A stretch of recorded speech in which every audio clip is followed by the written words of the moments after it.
అదే RTV app వార్తల్ని క్షణాల్లో చదివే అవకాశం ఉంటుంది. ఒక న్యూస్ పేపర్, ఒక టెలివిజన్ ఛానల్ మీ చేతుల్లో ఎప్పుడూ ఉంటాయి.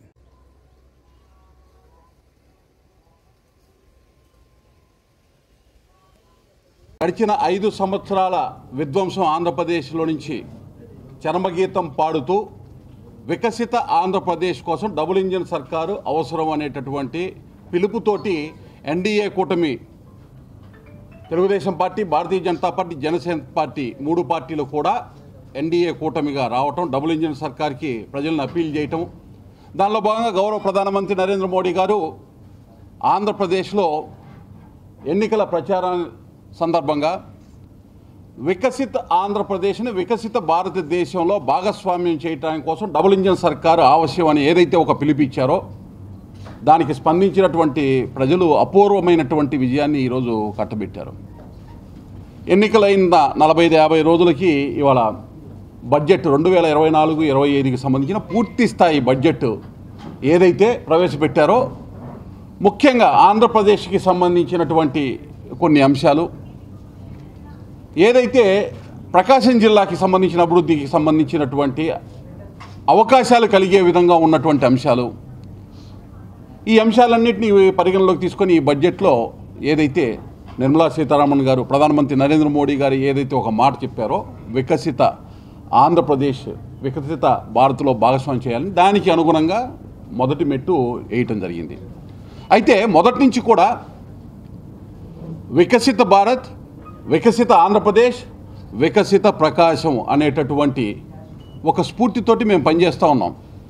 గడిచిన 2 సంవత్సరాల నుంచి కూడా మీకు తెలుసు, ప్రకాశం జిల్లా ముఖ్యంగా ఒంగోలు పార్లమెంటు పరిధిలో తూర్పు, పశ్చిమ ప్రకాశం జిల్లాల అభివృద్ధి కోసం ఆర్థిక మంత్రి నిర్మలా సీతారామన్ గారిని కలవటం, వివిధ రకాల పెండింగ్ ప్రాజెక్ట్స్ కానీ ఇక్కడ ఉండేటటువంటి అంశాలు కూడా అన్నింటినీ కూడా వారి దృష్టికి తీసుకురావటం, పత్రికాముఖంగా కూడా మీ అందరూ కూడా ఆ అంశాలని కవర్ చేయటం కూడా జరిగింది. గడిచిన 2 సంవత్సరాలుగా ఆ అంశాల్లో కొన్ని వాస్తవ రీతి అయ్యి ఈరోజు బడ్జెట్ రూపంలో నుంచి ఎన్డీఏ సర్కార్ ఏదైతే డబుల్ ఇంజిన్ సర్కార్ వచ్చిన తర్వాత గౌరవ ముఖ్యమంత్రి చంద్రబాబు నాయుడు గారు కూడా ఏ అంశాలైతే మేము ప్రస్తావిస్తూ వచ్చామో ఆ అంశాలు ఈ రాష్ట్రానికి అవసరం అనే ఉద్దేశంతో బడ్జెట్ పెట్టే ముందు వినతి పత్రం ఇవ్వటం జరిగింది. దానికి అనుగుణంగా ఈరోజు ఈ యొక్క బడ్జెట్లో వికసిత ఆంధ్రప్రదేశ్కి అలాగే వికసిత ప్రకాశం ఏదైతే మనం దశాబ్దాలుగా కలగంటున్నటువంటి కొన్ని అంశాలు మనకి ముందుకు రావడం జరిగింది. వీటిని వినియోగించుకొని ముందుకెళ్లాల్సినటువంటి బాధ్యత ఇక్కడ ఉన్నటువంటి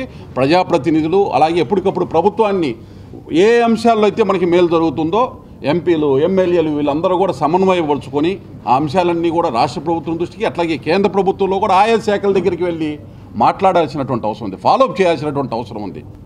వికసిత ఆంధ్రప్రదేశ్ అనేటటువంటిది రాష్ట్ర సమ్మిళిత అభివృద్ధికి అనేటటువంటి అంశం మూలం కాబట్టి ఆ సమ్మిళిత అభివృద్ధి జరగాలంటే వెనకబడినటువంటి జిల్లాగా ప్రకాశం జిల్లా ఏదైతే ఉందో అది ప్రకాశం జిల్లా అభివృద్ధితోనే ఆంధ్రప్రదేశ్ వికసిత ఆంధ్రప్రదేశ్ సాధ్యం అవుతుంది. ఆంధ్రప్రదేశ్ అభివృద్ధి సాధించాలంటే ప్రకాశం జిల్లా ఏదైతే ఇప్పుడు ఉన్నటువంటి అంశాలు ఏదైతే ప్రస్తావించారో వాటి తీసుకొని ముందుకెళ్ళే ప్రయత్నం చేస్తేనే అది సాధ్యం అవుతుంది అనేటటువంటిది ఒకటైతే. ఇవాళ దశాబ్దాల కాలంగా మనం అడుగుతూ ఉన్నాం, ప్రకాశం జిల్లా రాయలసీమ, ఉత్తరాంధ్రలాగా వెనకబడినటువంటి ప్రాంతం అని ఎన్నిసార్లు ఆర్తనాదాలు ఇక్కడి నుంచి మనం వినిపించినా కానీ పట్టించుకున్న నాదుడు లేడు. ఇవాళ వెనకబడిన జిల్లాగా ప్రకాశం జిల్లాని గుర్తించి దాన్ని బడ్జెట్లో ప్రకటన చేయటమే కాకుండా అంశాన్ని వెనకబడిన జిల్లాలకి భవిష్యత్తులో కల్పించేటటువంటి రాయితీలు, మౌలిక సదుపాయాలు, వస్తువులు ఏవైతే ఉన్నాయో అవన్నీ కూడా ప్రకాశం జిల్లాకి అమలు కాబడతాయి అనేటటువంటి ప్రకటన చేసినటువంటి, దానికి స్ఫూర్తిగా నిలిచినటువంటి ప్రధానమంత్రి నరేంద్ర మోడీ గారికి, అలాగే ఆ ప్రకటన చేసినటువంటి ఆర్థిక మంత్రి నిర్మలా సీతారామన్ గారికి ధన్యవాదాలు, కృతజ్ఞతలు తెలియజేస్తూ, అలాగే ముఖ్యమంత్రి చంద్రబాబు నాయుడు గారికి కూడా ఈ అంశాలన్నీ కూడా సరైనటువంటి సమయంలో కేంద్ర ప్రభుత్వం దృష్టికి తీసుకొచ్చి సాధించినందుకు అభినందనలు తెలియజేస్తూ ఉన్నాం. ఇవాళ జిల్లాను వెనకబడినటువంటి జిల్లాగా నోటిఫై అయిన తర్వాత ప్రకటన వచ్చింది. నోటిఫై అయిన తర్వాత వీటికి సంబంధించినటువంటి అంశాలన్నీ కూడా ప్రత్యేకమైనటువంటి నిధులు కానీ మౌలిక సదుపాయాల కల్పనకు కానీ అలాగే పారిశ్రామికీకరణకు అవసరమైనటువంటి నిర్ణయాలు కానీ వాటికి సంబంధించిన ఏమైనా రాయితీలకి సంబంధించినటువంటి అంశంలో కూడా ప్రత్యేకమైనటువంటి దృష్టితోటి మన ప్రకాశం జిల్లాకు కూడా అవన్నీ కూడా వినియోగించుకునేటటువంటి అవకాశం స్పష్టంగా కనబడతా ఉంది. ఎప్పుడైతే వెనకబడినటువంటి జిల్లా అనే ప్రకటన రాగానే మన దగ్గరికి గతంలో ఇంతకుముందు 2019 ముందే విశాఖ చెన్నై ఇండస్ట్రియల్ కారిడార్ పరిధిలో దొనకొండకి సంబంధించినటువంటి పారిశ్రామిక నోడు ఇస్తాము అనేటటువంటిది కేంద్ర ప్రభుత్వం చెప్పినా కానీ దానికి సంబంధించి గడిచిన 5 సంవత్సరాల్లో ఏ విధంగా పట్టించిన దాఖలాలు లేవు.